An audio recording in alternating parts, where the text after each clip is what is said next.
பிரயாசப்பட்டால் உனக்குள் கர்த்தர் வைத்திருக்கிற கிருபைகளும் வல்லமைகளும் வெளியே வரும். நீ பிரயாசப்பட்டால் 1 தாலந்து 5 தாலந்தா மாறும், 5 தாலந்து 10 தாலந்தா மாறும். அவன் என்ன சொல்லுவான், நீ என்ன சொன்ன, நீ என்ன செஞ்சாலும் ஒரு கூட்டம் உங்களை பரியாசம் பண்ணும்.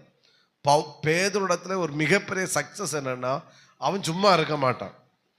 இயேசு கடலுக்கு மேல நடந்த உடனே இவர் சொன்ன, நீரான நானும் என்ன செய்வேன், நடக்க உத்தரவு கொடும். அவன் முங்கி போனா அது 2வது. ஆனா விசுவாசத்துல கால் எடுத்து வச்சான் பார்த்தீங்களா, அதுதான் சக்சஸ். அவனை கொண்டுதான் கர்த்தர் சொன்னாரு, என் ஆடுகளை மேய்ப்பாயாக.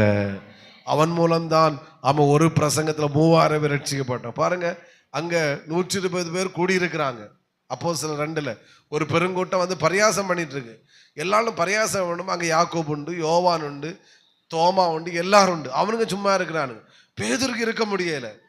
அவனுக்கு பேசணும். இவன் எழும்பி வேதம் தெளிவாக 11 பேரோடும் கூட பேதுரு எழுந்து நின்று பிரசங்கம் பண்ண தொடங்கினான்.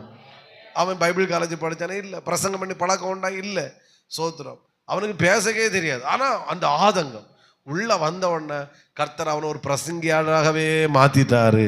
இப்ப ஜனங்கள் சொல்றாங்க, இவன் படிப்பறியாத பேதை அல்லவா, இவன் பேசுகிற ஞானத்தை கண்டு ஜனங்கள் ஆச்சரியப்பட்டார்கள். அப்போ பிரயாசப்பட்டான், அவனுக்குள் இருந்த கிருபைகளும் வல்லமைகளும் வெளியே வந்துச்சு.